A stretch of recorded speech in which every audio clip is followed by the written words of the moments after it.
Should be Going live. I There's just always such a delay too. Mhm.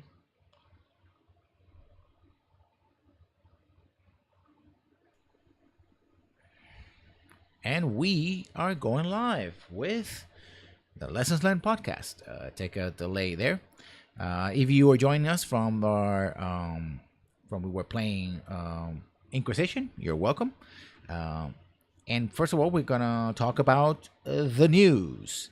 Um, I'll make sure that I have everything. By the way, it also takes me a little bit to get adjusted because I'm using a new form of OBS. I'm using Streamlabs OBS instead of the old OBS, which is giving me a bit of trouble. By the way, I had a little bit of artifacting a little bit while, and then today my mic and my that was more the computer. I think it just again overheated, and then my camera didn't work. Stuff that happens, but we are here, and we're gonna talk about the news. So, starting having drop frames. Make sure that I close everything that could potentially slow my machine down. That's always important. And we're going to be talking about the news, and we're going to start with No Man's Sky and Sea of Thieves. It seems like the patching culture is working well for a couple of games. Among them, we talked about this last week. The big patch that's coming down for it came down already. It's already released for No Man's Sky, called No Man's Sky Next, and now people are returning to Sea of Thieves, the Xbox exclusive, for more because now it has more content. So it's kind of weird what's going on here. Um, and I don't like it. Well, the entire we can essentially give you what we promised you 2 years ago and just kind of patch it in like, oh, hey, remember all those promises we made that we didn't fulfill? Here you go, 2 years later. Mm-hmm. And it almost feels like this was well, we got to remember that Hello Games is an indie game, or it's an indie studio, although it did get like some backing from Sony. So I don't know, does that balance it out to a middle market game? I don't know how that works, but the point is, they put out a project that felt like it was an early access, essentially, like a AAA early access. Yeah, pretty much. And to me, it's just, I mean, I get it. If you bought the game and it got better, then yeah, you get to you get to play it again. But it just feels like we're doing more of the same basically, and that doesn't feel right to me. Um, and so we keep doing that, right? And my fear is that it will become the kind of thing where people are just going to rely on that going forward. Like companies were like, oh yeah, and we've seen this before. We saw that with Fallout 3. They sold the actual ending on a $10 DLC. We've seen it in other places where they just chop up the content. We saw it with Andromeda, basically. Andromeda came out as basically half baked, and they never really could fix it before EA dumped it, right? At least a single player, anyway. That's not a good strategy.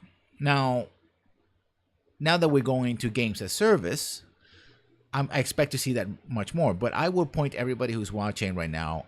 I will point your fingers, your eyeballs after this podcast to Nerd Slayer's channel, particularly his videos on dead MMOs, the death of a game. Because time and time again, we've seen, and you see in the channel, he records it. Nerd Slayer on YouTube and Nerd Slayer on Twitch. Friend of the program, by the way. That what happens is many MMOs failed because they had very little content at the beginning. People were excited. They go into it. It's like, oh, we played it for a couple of hours or days, maybe a week or two, maybe a month, and it's like, we don't have anything else. And either they rush to change things and they break the game, or it takes them too long to add the kind of things that would bring people back. And sometimes people come back, like it happened with Final Fantasy 14, but that took an entire remake of the game, or they don't. So it's like, yeah, you're taking a huge risk. Yeah, especially when it comes to an MMO where you have to keep those player numbers down because it's a very slippery slope. If there's less players in the game, it makes the game less fun, so more players leave, and it's just a vicious cycle. Hmm. And we'll say, well, these are not MMOs. They're like, we Yeah, this got is some MMOs lights, but the business model is like an MMO, right? To keep you playing as long as possible, the same game over weeks and months and hopefully even years. and the thing is we got to remember too is that so essentially No Man's Sky was a single player game that was advertised as a multiplayer game, or it was vaguely hinted at having some sort of multiplayer aspect to it, which it wasn't. It was completely not multiplayer. It was an online game because the universe is online, and I think the randomly generated. Hmm. So I'm not entirely sure if you could play this game offline. So, but the most that can happen is that you could be in the same spot as another player, but you can't interact with each other at all or even see each other. Pretty And much. now it's become sort of like an MMO light because you can run into other players, you can encounter them, you can be friendly with them, you can trade with them, you can try to blow each other up. Yeah. So I don't know. So it's almost like this game went from like single player to multiplayer, almost like an MMO. Yeah. And Sea of Thieves was always a sort of MMO-ish like game Yeah. for Xbox, so there's that. Um, my take on it is this, and I said this before, and I said it again. If you start with a good game from the beginning and you expand on it, great, no problem with that. If you don't deliver enough content from the beginning and you fail, then I'm gonna go bye bye. I'm not gonna try to encourage this kind of behavior. I'm sorry, it's not for me. It's not. No. I really don't think we should be encouraging this behavior because this is how we end up with bad business practices. Across the board, yeah. Yeah, the last thing we need is, I don't know, Anthem be half finished and rushed out the door and, oh, we'll patch it later. Hmm. Just buy the game now. And talking about bad behavior, there was a new scam game that got released on Steam and got promptly banned, but not before users were able to detect the fact that it had cryptocurrency, it had malware, including cryptojacking. Um, and which is the ability basically to steal your computer to use its running cycles to mine cryptocurrency. And it was being sold at 49 cents. And let's see the name of the game. You had to So- pay for this yeah. malware. Yeah, it was it was bad. The game Abstractism, developer known as Ocalo Union, basically said that it was he basically used an item drop for CS:GO Go to encourage people to play the game, right? To keep playing the game, and he basically said that, oh well, the game had very intensive graphics and all that, so of course it wasn't properly customized, blah blah blah. But it turns out that it was full of malware and cryptojacking stuff. So it's like, yeah, no.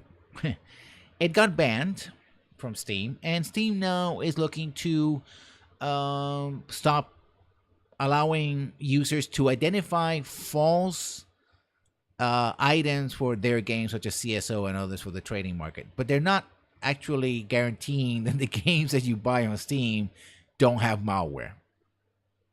That's the part that they haven't talked about. It's like, see, that's kind of like the root problem with this, because malware can be almost anything. So it's like, yeah, no, we gotta. It's a start, I suppose, but can we do a little bit more than just not falsify your items? Because that's, I see where your priorities are, Steam, Valve. Oh yeah. Oh sure, we can trust these developers. We totally believe this thing that looks like malware isn't malware because you say it was. And yes, I know people might say, well, it's a 49 cents game about a little cube, so what do you expect? It's like, I don't expect to buy viruses. I don't expect to buy something that it's going to jack my computer. Yeah, and we've seen similar things to this with AAA games too. We have the Denuvo that's not exactly malware, but it's supposed to be a DRM thing. But we've also seen other things such as like certain programs that install with the game that try to detect what you're watching on YouTube, what your browser spyware, history is. Essentially spyware. It's like, hey, are you torrenting our game? So it's, which is questionable. Especially, it's like I didn't pay for $60 for this.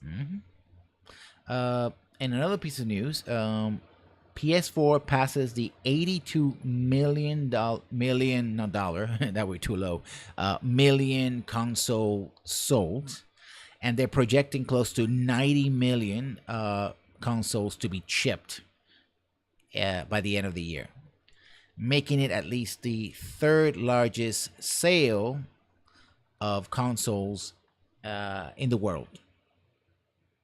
Behind, I think, the Wii, and the PlayStation 2. It's amazing that all those are held by Japanese companies. So Microsoft must go like, no wonder they're not counting sales anymore. But yeah, I mean, Sony and both Sony and Nintendo are selling like gangbusters. They're selling their consoles, and let's be honest. I saw that the PlayStation 2 sold up to 2010. They were still manufacturing as late as 2010. Yep, probably the Slims. Yeah, that means that it's not always, again, it's the lowest common denominator. It's not always about power of the hardware. It's about accessibility. It's about game library, but it isn't necessarily about raw power. And good first impressions really matter. And I think going back to that E3 back a couple years ago when the machines dropped, it really hurt Microsoft. People were like, always online? I don't want that. Yeah, no, that didn't help them at all. There's also talk about a new team working on Fable, but it's sketchy. So I don't know if they're able to save Fable. Peter Molyneux is not apparently in that team, so that's a good sign. I don't know how I feel about that. I think it goes back to what we were talking about last week. I'm willing to let Fable go. It's like, it was great, but my cousin loves Fable. She doesn't matter. It doesn't matter how crappy a Fable game is. She'll buy it. There being 4 Fable games, or 5 Fable games, I think. Actually, I think the only one she didn't pick up was the one that required the Kinect, which I think was Journeys. I think I have it here somewhere, but again, it has to connect.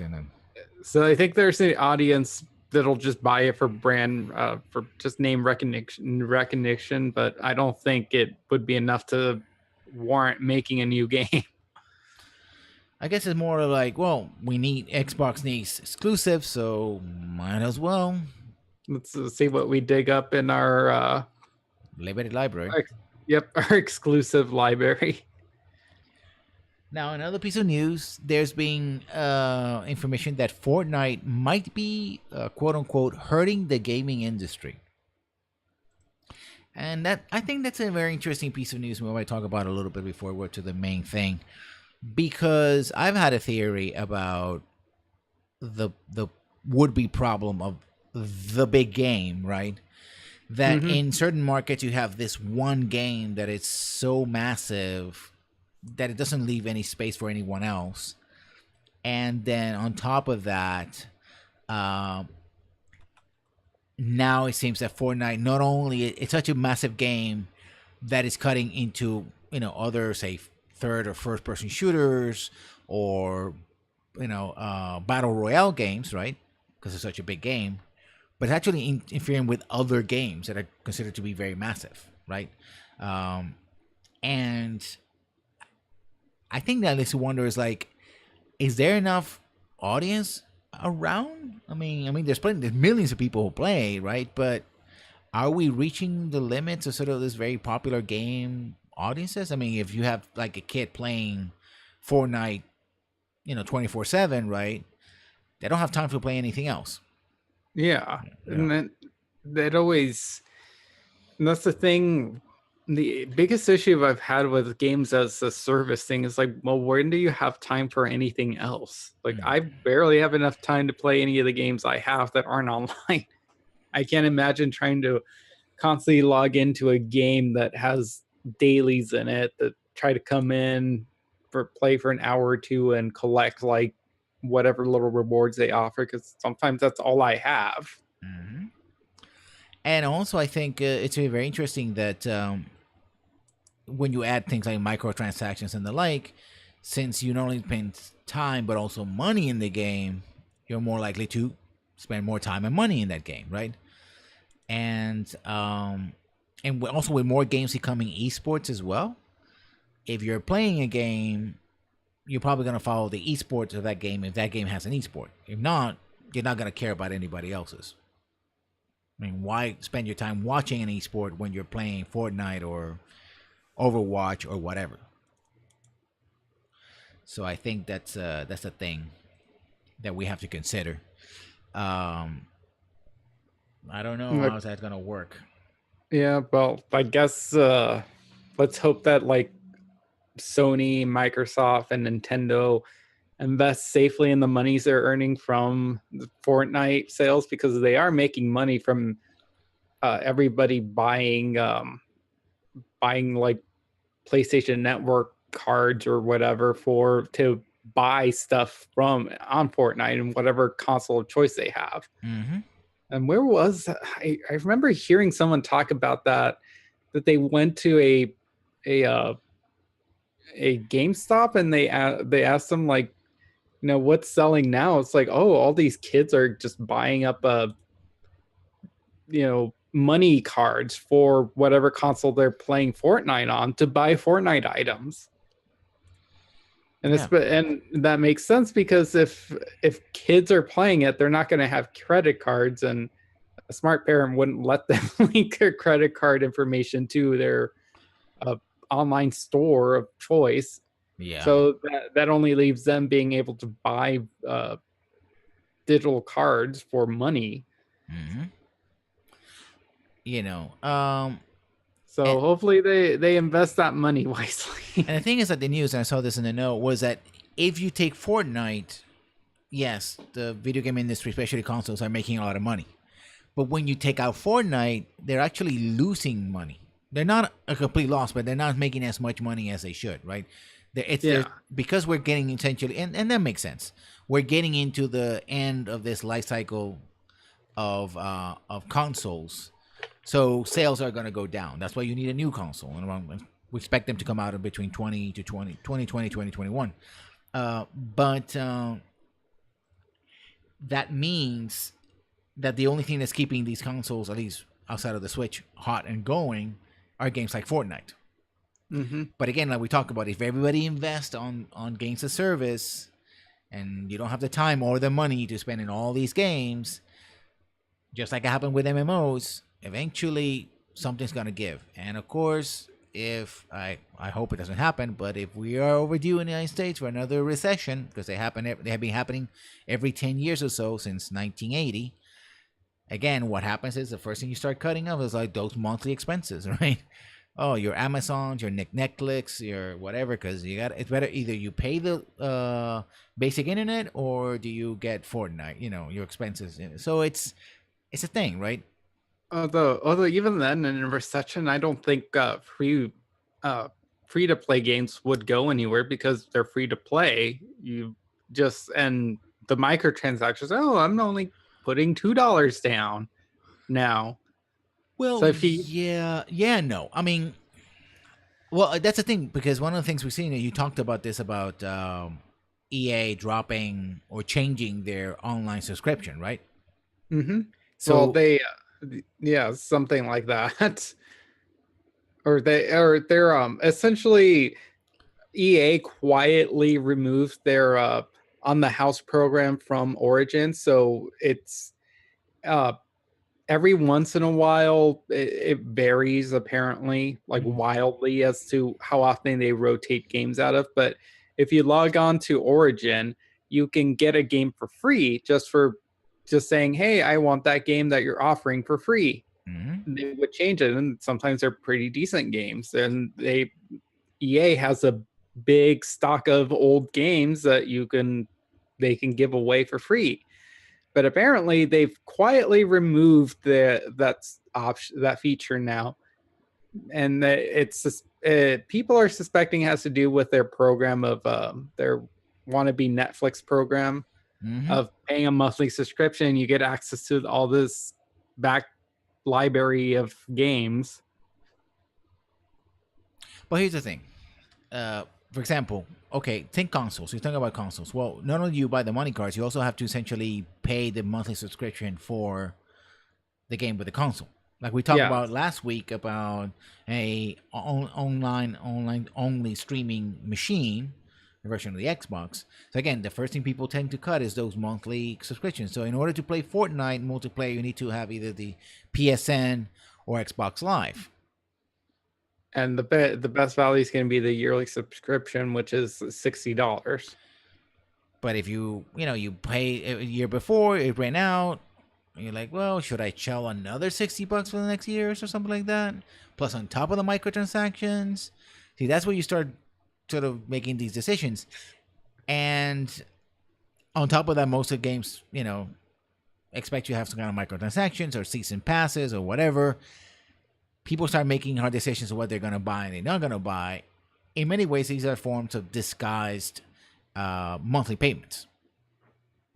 Like it happened with MMOs. When MMOs in about 2008 to 2010, you had a downturn, the Great Recession. What happened was people started saying, "Oh, I can't pay a monthly subscription to play World of Warcraft because I got to pay all the bills." That's what happened. People not only you had a market that was saturated, you also have people making decisions. Well, I have these three MMOs and stuff like that, and everybody's demanding $5 here, $15 there, 20 here, and maybe not this month, maybe not this week, maybe not this month, right? And you start seeing those things start dropping, and people making decisions. Um, and if every AAA publisher goes into the big game, game as service, something's gonna have to give. I think that's gonna be a thing. I mean, that's the possibility of this. That's where it can go wrong. I hope it doesn't, but I think everybody's expecting, you know, profit, and no, but not everybody's gonna get it. Definitely. Yeah, and no one ever expects that. Oh no, it couldn't ever happen to me. Hmm. So that is one final piece of news before I go. Finally, the officially Stardew Valley has multiplayer, and I'm happy to say that it actually not only dropped for Steam, it also dropped for GOG, which means my version of Stardew Valley has multiplayer. I have no one to play it with, but still it has multiplayer. I'm happy about it. Yeah, I kind of find it funny that the only version I would ever play is probably the PlayStation Vita version, and that version's not going to get the multiplayer. And even then, I probably wouldn't have anyone to play with either. I wonder if it has a cross. Well, it probably doesn't have cross service, but it may have cross platform. I want to check on that. But it seems to me. I mean, that's another example of a game that when it came out had very good content, and they kept adding to it. In that sense, the patching culture actually benefited that game because it has more and more stuff, and people like what they've done with the game, they say okay, and people trust the developer and said, "Oh, you're gonna put out another game? Well, we're gonna buy that game too." Or I haven't bought this game in a while. I'm gonna buy it to. Oh, I'm gonna buy it for a friend because it's like $12 or $15, whatever, in sale, so they can play with me, and so on and so forth. Right? That's how you use it. That's what how the patching culture should work, as opposed to how it actually tends to work. So which is the thing. Do we have any more news? I think. Oh, I don't think so. Okay then. Well, we now go into the main part of the show, which is we're gonna talk about lore. Lore. We're gonna talk about writing in video games, and particularly all the little snippets that you find playing a video game. And you might be wondering, why the hell am I talking about lore? Well, or we're gonna be talking about lore. It's because I started playing Dragon Age Inquisition again. I'm playing it on stream. You can watch it every Monday to Friday, and occasionally on Saturdays and Sundays, 2 o'clock and 8 o'clock Eastern. And one of the things that we've been doing is, well, that game has a ton of lore, a lot of notes, a lot of in-game books. And by the way, talk about in-game books that got defictionalized. There's I guess piece of news is that Hard in Hightown, a novel by Varric Tethras, is now a real book you can buy, either on print or on ebook. And I think Brian Bloom did a reading, so there's an audiobook of him reading the book. Huh. Or I think he just did a commercial for it when he's reading the book. I'm not really sure. I don't usually like audiobooks, but if he's doing the voice, I might actually be interested in the audiobook for that. Yeah, because that's note Varric should have been the hero of Dragon Age 2. Just saying, because he actually is a cool character. So there's that. I love when people talk about story in video games. Normally, what they talk about is usually characters or lore, because that's sort of the very obvious written things. Characters usually nowadays have voice acting. Somebody has to write the script for the voice actors, and of course, lore, which is all the bits and pieces of information you get throughout the game. I think definition is something we have to really talk about first, because. And I saw this, and it kind of bothered me because I saw this on an extra credits video that they did on writing on video games. It said the 3 pillars of writing was characters, plot, and lore. And as a English major, that bothered me because lore, while important, it's just a part of a much larger aspect called setting, which is a time and place of the story, or in this case, the video game. And I think lore is an important part of that, but you have to understand it within the framework of a larger concept, which is lore is one of those pillars that sets up setting, right? And what does lore? Well, lore basically is world building, which is the creation of a setting, particularly the backstory to it, right? The history of how do we got here. Because a good story, at least to me, does 2 things. And I said this many times before, and I'm going to say it again. It provides context for the game, for the actions in the game, and also provides a reason to keep playing the game. So you see what happens next, right? And to me, lore in particular answers 3 questions. How? Setting is where, right? Where am I? But more importantly, 2 other questions, which is how and why, right? Overall setting tells you where you are, the maps, the music, the character designs, lore, the backstory tells you where you're at and why, but isn't lore specifically asks you answers why you're there, right? Why things are the way they are, Why is I'm playing Dragon Age Inquisition? Why is the magic the way it is? What happened that set up the conflict between the mages and the Templars? What is the Chantry? What is their role? What is the feudal system? Who is this enemy that I'm fighting? What is the breach? How does all of that is lore, which is important. And then it's the how and also the why. So how things work and why am I here? The problem is many games either have too little lore, too much lore, or they don't know how to deliver lore properly. So, Chapelmont, give me a good example of a game that does lore right, delivers lore right that you can remember top of your head. Oh, hang on. You sort of cut out on me. Oh, sorry. Maybe I just talking away from the mic. No, it froze, or like my internet connection. Yeah. Trouble. So you were saying that the reason why the last thing I heard is you were about to say the reason why lore isn't important. It's important, yeah. It's because it provides context, right? And the how and why. It explains how things work, like the guns, the magic, the transportation, the laws, its history, etc. Because it provides a backstory, and why things happen. Why is it that you have this conflict? Why is this person doing the thing that is doing? Comes from a combination of personal, the backstory of the character, the makeup of the character, and the history of the setting, which is what lore is. So the question I turn to you is, games can do lore well, they can do it badly. What would be an example for you of a game that has good lore, that presents lore well? I'd say the Mass Effect one. The Mass Effect 1 had pretty good lore in it. It slowly presented a lot of its lore through its characters.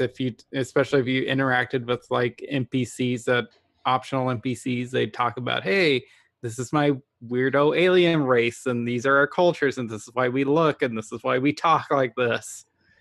Or a lot of like the human Turian thing, they kind of just mention offhand, oh yeah, we attacked you when you guys first kind of set foot on the galactic scene, and that's why there's animosity between Turians and humans.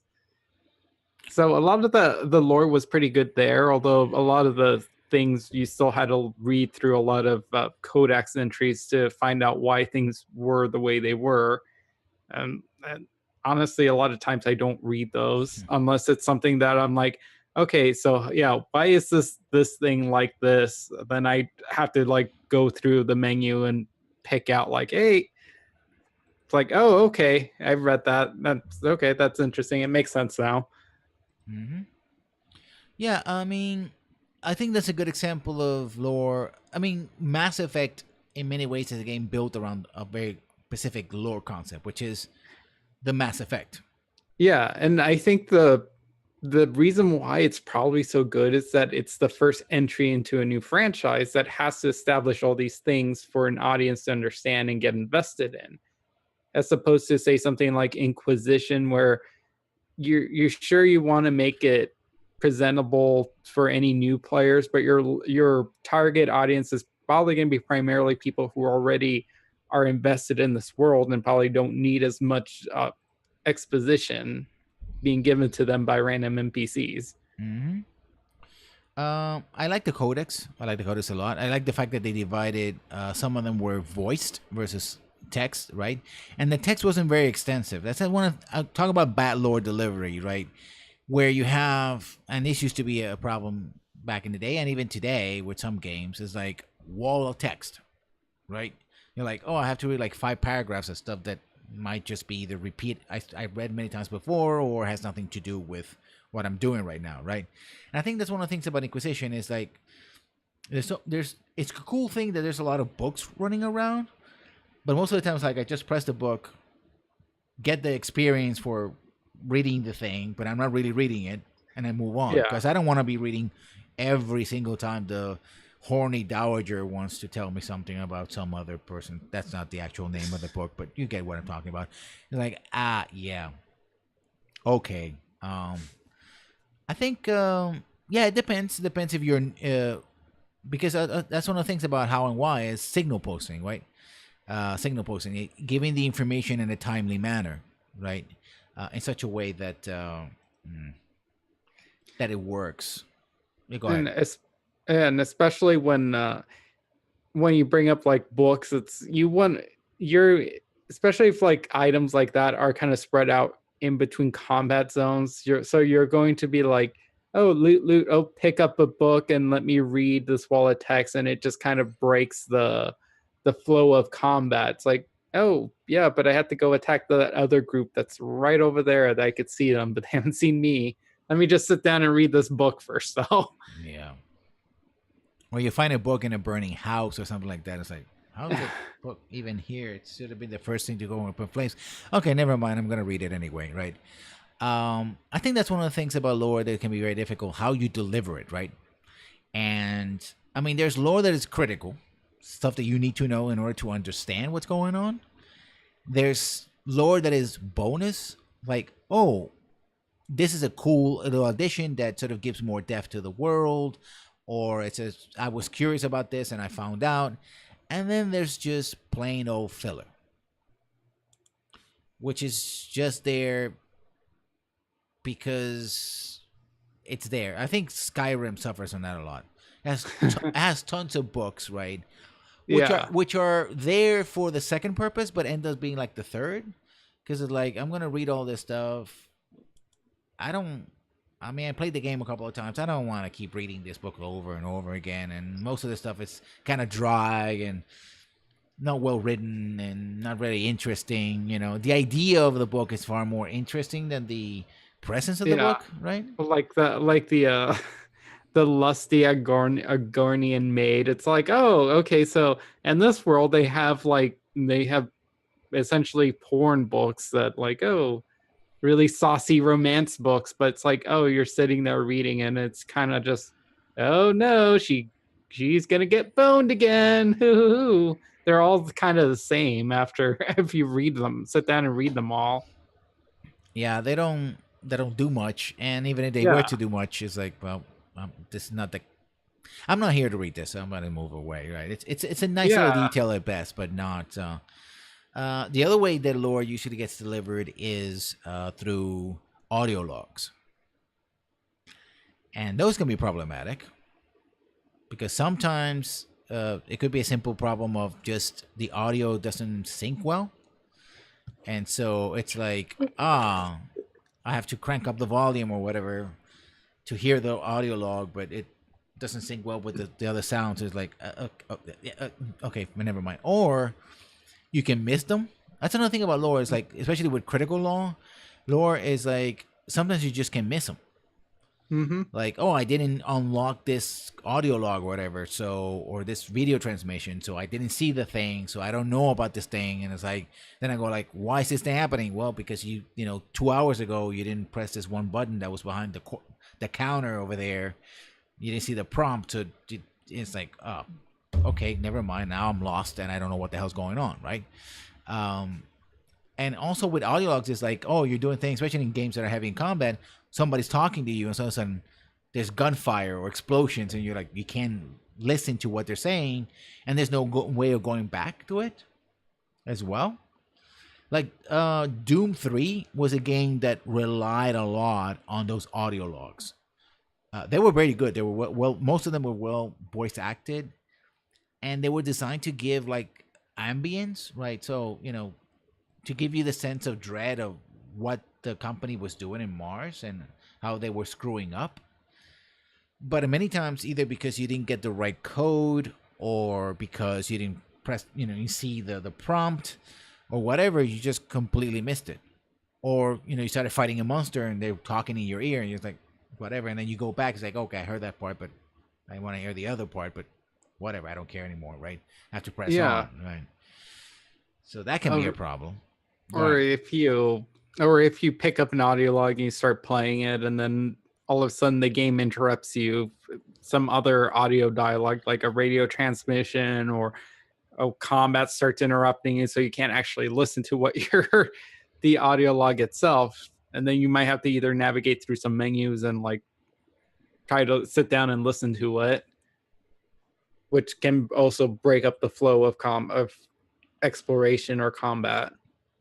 I think the best games that do GTA does very much well lore and contemporary stuff through the radio stations, right? Because and of course the radio stations most of the time happen where you're driving, so you can drive and people are used to driving and listening to the music and stuff like that, and so they do it by the way of commercials, they do it by way of talk radio, so it not only feels like something you would be doing when you're driving a car, but you get those tidbits of information that really sort of feed what you're doing. But they also try to do that in GTA 4. They also had like GTA TV inside the game, and it was interesting in the sense of, hey, I wonder it.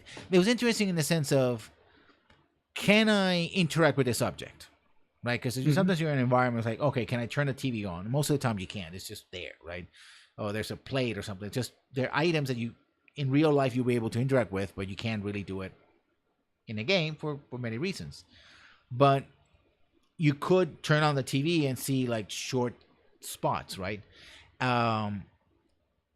But after you did it like once or twice, it was like, I don't want to do this anymore.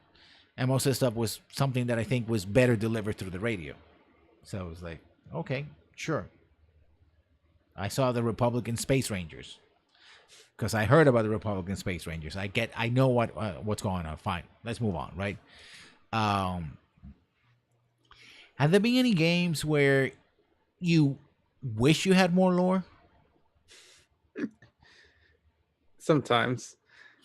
Like what? Just top of your head. The game I recently reviewed, which was The Legend of Cave, where I kind of complained that the game tries to bring up lore, it tries to establish lore, but it goes absolutely nowhere with it. Like, it sets up plot points, or it sets up just objects and this mystical stuff, but it never pans out in the plot. Like, it's either not brought up again, it's just dropped, or it's just vaguely mentioned, but it never comes into play in any time with the game or any of the character development or the plot. I kind of would hesitate to call it like neural narrative dissonance, because it would have to want to be some sort of narration plot, but like they're just there. Like, it tries to establish this island with peaceful natives, and then there's this mystical philosophy that they follow, but then they sort of stop practicing it for whatever reason. They mentioned magical fountains, these wells. They dried up once they stopped practicing it, and none of that ever becomes important. The wells are never a source of conflict, so it's not like there's a drought and people are like thirsty all the time. And your character doesn't believe in this philosophy that's mentioned, and at no point does he ever learn it or become like trained in it at all. So it's like, what was the point of it? Like it belonged in an entirely different game? Yeah, and they mentioned that the antagonist practices other philosophy, and that these two philosophies are opposites of each other. So I guess that's why there's conflict, but at no point does the character ever learn the way, because that's what the philosophy that is called. It's just called the way. It might as well just be called the force. Mm-hmm. And at no point does he learn anything about it. Does he start believing in it, or does he ever try to find a way to counter the opponent's philosophies at all? So it's just there. Yeah. So they don't use it, They don't use it. So they establish a lore, but they don't use it. That's not good. I'm going to give you an example that I thought was back in the day where you had more or less walls of text, because there wasn't a lot of voice acting. And talk about BioWare again. Games like Baldur's Gate and even Neverwinter Nights. And what was cool about it was, for example, the lore of the items. Like, even a +1 sword had like a well-written description. This is a very common sword, +1, blah, blah, blah, but it's still magical. And so and that's one I think one of the things what I don't like about loot mill games, right? Is where you have this like a weapon and it's like even when they give it descriptions, you know that you're not gonna hold on to this weapon for very long. It's not gonna be useful for very Hmm. long, so it doesn't really matter. You look at the color or whatever. It's gold, it's purple, it's silver, whatever. Okay, I used it. Throw it away. Back again, right? Uh, I don't care. But in a game like Baldur's Gate, the descriptions that they gave you was like, oh, okay, this sword is not just a sword that is on fire. It's a sword that belonged to a guardian or something or other. It's like, okay, it establishes the backstory and also gives you a sense of a much larger world, right? Which I thought was very interesting. A living, larger world that has a living history, right? And that also fits into why you have the fights that you have. Like in Dragon Age, that's another game that literally it's named after its lore. Because part of the lore, part of the backstory is that you have these ages, which are the equivalent of centuries in this world. And it's done because at the end of one age, a series of predictions are made, visions are made about divinations about the next age. And based on those divinations, they name an age. So names can Hmm. repeat themselves. You can have the age of glory, you can have the age of strife, you can have the age of whatever. But the dragon age are ages where dragons are important and come back, right? They die, they go off, and they come back again. And the entire game, in many ways, are tied to dragons. Well, not strictly speaking, all the games. Especially the first game is tied to dragons, Yeah. and the last one is tied to dragons indirectly, and there's quite a bit of dragons. Um, but it's something that's it's there, right? Unlike say the progenitor of that game, which was Dungeons and Dragons, which you could go an entire game and not fight a dragon. You could probably see a lot of dungeons, but it's not about lore of dragons. Unless you create an adventure about dragon slayers, but that probably gets tiresome very quickly, right? Hmm. Um, so it's well founded, right? And I think games that have very good lore have very strong setting, right? That's part of the setting, the time and place. You feel like stuff hasn't before, and also, but one of the problems with lore is when you have like what characters say versus what other sources say. Oh, yeah. That can work in that not everybody has the same understanding of the thing that happens, but at the same time, it tends to happen that it It, contradicts itself. yeah, because it's not presented by an NPC that's clearly like, I think this is the way it goes, or I'm not very educated. It's presented as a straight person, just, oh yeah, this is totally the way it is, and then you read a book that says, oh no, it's this other way. Or it feels more like you have like two or three writers. Like one writer writes the books, the other writes the script for the VO, right? For voice acting, voiceover work, and then you have somebody else write the codex, and then when you write, and then you have someone else writing the plot, and so you have a person that oh this works like this, but then say the way it's shown on screen, for example, it's like oh wait a minute, like okay, Mass Effect 3, the Reaper lasers. Hmm. All of a sudden, the Reapers had lasers, like big giant lasers that they fire. It's like, wait a minute, I thought they used like hydrokinetic cannons that were extremely powerful, and that's where you get this cannon in the second game. And but now they have lasers. Like literally, there's a Yeah, part where you told like avoid the giant laser, right? You're it's like, like, okay, or the Thanix. Actually, that's the thing. So at the end of the game, you shoot Thanix missiles at a Reaper, but the Thanix cannon is based on Reaper technology, which uses the concept that you just explained, that it's actually like it shoots molten like metal, metal yeah. at at ships at a really fast velocity. So how do you put essentially that in a missile? It doesn't make sense. It looks like somebody was like, oh, I need to name this. Oh, Thanix is a cool name I saw somewhere else. Thanix missile, Yep. right? And for most people, it's like, I don't care. I'm going to keep going. But again, if you are someone who really gets into the story and all that, these inconsistencies are sort of like, okay, why would they do that, right? Um, when it's something very peculiar, very particular, right? Oh, the Reapers now have giant lasers, and like, but they didn't, or either, or how things show. For example, the Reapers are supposed to have, and they're described as having like extensive, um, kind of point defense systems Mm-hmm. and shields. In the first game, we see that yes, Sovereign has shields because you see like sparkling of shields as the kinetic barriers as they get hit, and also very tough shell. But in the third game, you never see that. You see them hit the ships directly. They never shoot down any missiles, stuff like that. It's like, okay, maybe it's because again you have limitations of special effects, which is understandable. But it's like, but then why mention it if you're never gonna use it, right? Yeah. Which is like, okay, that's just a thing, right? Battles take over thousands of kilometers. Opening scene going to the Turing homeworld.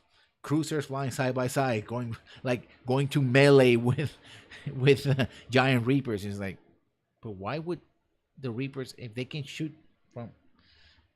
And you can say, well, it's kind of hard to conceptualize combat at very long ranges and all that. But then, again, if that's the case, it's much easier not to write that in the lore. Like, oh yeah, we fired 1,000 kilometers or 10,000 kilometers. So it's like, but you're not going to show it. Mm-hmm. So you can't really show it. So why write it in, right? I think that's one of the. Yeah, go ahead. It's a lot of times like with space battles that a lot of times spaceships act like airplanes when and theoretically they're not restricted by gravity or by atmosphere, so they can at a dime just like shift down, up, backwards. You always see them flying just as planes and attack each other like planes, but you don't rarely see them like, oh, and then all of a sudden just veer off like this, because Yeah. they could theoretically do that, but And I they guess should, it's just they should, but I guess it's just easier for people to conceptualize them as planes. hmm Yeah, and also the designers, right? That's what you're Yeah. going with the people actually making the cutscenes have to sort of make it in such a way that they know about and that extra detail makes things, let's be honest, more expensive, right? Mhm. Also another problem I think, especially with lore, is UIs. Like the UI in Andromeda was pretty bad. So getting through all the layers of lore to understand what the heck was going on at times was pretty difficult to do, because you had to go into menu and then go to that other menu and like, oh, it's here. There wasn't, considering how, let's be honest, for the time, the codex was pretty simple and pretty straightforward. It was pretty well indexed. You knew where you were going, and many of the interests were voiced. I wonder why they didn't do that. Well, we know why they didn't do that for Andromeda. It was expensive. They want to cut cost. But that thing would have been perfect for Andromeda. In fact, one of the things should have been filling the codex, right? Or creating a new codex because you're in a new galaxy. Yep. But that doesn't really happen. No, and actually that would have been a great opportunity to almost do like a semi reboot, like an actual like, oh, this is what the Mass Effect is, and this is what all these races are, but you never got that as fluid as you did in the first game. So they failed to give essential information. And I think also Yeah. would have been a good, cool mechanic as you're exploring there. I mean, you do find plants and you like, oh, you do have a codex, but again, because of UI problems, it's not the same as easily accessible as in past games. I think it's also one of the reasons why, especially going through like walls of tests and stuff like that, it's what turns out people from like retro games, like retro RPGs. They're popular. I mean, I think Deadfire is dropping up a new DLC, which is Pillars of Eternity, Deadfire. Pillars of Eternity 2, Deadfire. It has a new DLC tomorrow. But those games could be more popular if you didn't have to read through much of it, right? Voice acting kind of saves a lot of time. Although, again, voice acting can also be like going through one of the problems with lore, especially from characters, is going through dialogue options. You're going through every single dialogue option so they can tell you all the stuff, and you end up basically just repeating themselves over and over again. You're like, Oh, that's always fun. yeah, I'm gonna have to ask all the questions and spend like half an hour talking to this guy because I need all the information, and most of it is gonna be stuff that I already asked about and told me a guy about. So yeah, Just over there's a skip button. yeah, and then finally, I think again talking about consistency. One of the areas where you can trip yourself is that you can literally forget what you said in another game, right? Mm-hmm. Maybe because the writers didn't the same writer was writing other things and they just did whatever writing for that moment, right? Someone else was writing it, or the person wrote it originally, left the company, and then maybe left extensive notes. Yeah, and nobody else paid attention, so they forgot about that plot point or something. Mm-hmm. And stuff like that. And also a cool thing about lore is that, and setting in general, it's that it's one of those places where you have like the intersection of plot and characters. When done well, it brings a lot of depth. Not because you have a lot of information. I think that's another thing. Is like people think, oh, this story is very deep because it has a lot of stuff. But again, the key, I say again because I said this before many times, is the intersection between the setting, the characters, and the plot, right? For example, let's take our favorite Turian from Mass Effect, Garrus. We're told by the lore that the Turians are very regimented, hierarchical. They obey their elders, etc. Right? They live they live and fight for the common good, for the greater good, for the greater for the group. They put the group before the individual. But in Garrus, you see a lot of the tendencies that go against that. Mm-hmm. Right? He's the cowboy cop in CSEC. He is literally called the Turian rebel. In his makeup, I think in both in all the games, his speciality is called Turian rebel. Yeah. And that is interesting because by having him being a sort of a cultural rebel, somebody who goes against the grain in some things, not all of them, you find that depth, right? He reflects the Turian way better by challenging certain aspects of the lore of the Turians than by following it strictly, right? He is someone who stands apart. It's like, oh, okay, you're different from other Turians, and you highlight that by doing this, right? Yeah, actually, I think at one point he actually says that I think I'm a bad Turian, like in terms that he doesn't live up to what his species tends to do. And again, the setup, and also when it comes to plot, a good setup would be, for example, you find in many games, oh, this powerful crystal, or in case of Mass Effect, the Mass Effect, or in case of Dragon Age, the Dragon Age, or in many games it's like this powerful crystal, right? Or these kingdoms have been at war and now they're gonna go have a marriage to seal the deal and can bring peace, and that's the inciting incident that kicks off the game itself. That's Final Fantasy 15, by the way. That's the getting to marry the basically the princess from the rival empire in order to bring peace, is there, and it's much better when it doesn't. It's kind of hard. I think this lore is ultimately the difference between something that feels generic versus something that feels grounded. Mm-hmm. Right, because saving the princess, or getting the MacGuffin, or which could be a energy crystal or whatever, or waging war against a homicidal enemy, whatever. That's very easy to do. But if you have enough lore that makes sense and it helps the suspension of disbelief, it's not just, oh, humanity's going to space explore. It's the Systems Alliance, or the United Federation of Planets, or the rebellion, the rebellion to reestablish the Republic from Star Wars, right? Okay, so KOTOR is like the fight between the Sith and the Jedi in the Jedi War, right? Um, and when you have good lore, you have good backstory that feels like what's happening now is a continuation of something that has happened, something that at least internally makes sense, right? Yeah. Doesn't have to Like make sense. From outside of the story, it doesn't have to make a lot of sense. yeah, like I think of the entire plot Dragon Age involving Logan and the Landsmeet and why these people are important and why they have to vote because this is the structure of their country. Hmm. And why is this the structure of the country? Because these people's descendants long ago fought for their freedom, for their independence against the neighboring nation. So I think that's the difference between, and again, characters. Again, why Logain is like Logain. I don't like Logain. I can't stand him, but I can understand him. He doesn't come out of nowhere. he's not Logain, evil for the sake of evil. yeah, and he doesn't see himself as evil, right? That which is also very important. He sees himself as being someone who's justified. Crappy justifications, in my eyes, but makes sense.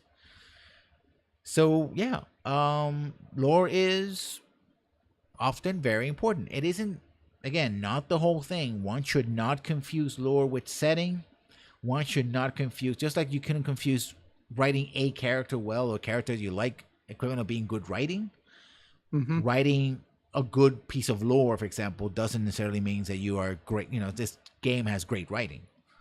Yeah. But it's one of those things that when you do it well, it goes in a long way to creating a good story and improving the gaming experience. So that's all the time we have for tonight. Chapelmon, where can we find you on the interwebs? You can find me at Chopamon pretty much anywhere. I am Chopamon at YouTube, and I am Chopamon_Aragon on Twitter and on Twitch. And you can find me here on the Lessons Learned 1. The 1 is important. And also on the Lessons Learned on YouTube and on Twitter. And I will be continuing my playthrough of Dragon Age Inquisition until such time as Monster Hunter drops. I believe it's going to be on August 9th. I'm going to give it a try. And if it works well with my machine, then we play Monster Hunter until I get tired of Monster Hunter, and then we play something else. But for now, that's all we have for you tonight. Thank you for coming and for withstanding all the drop frames that we had during the transmission. Thank you for coming, and of course, as always, we'll see you when we see you. Bye. Good night.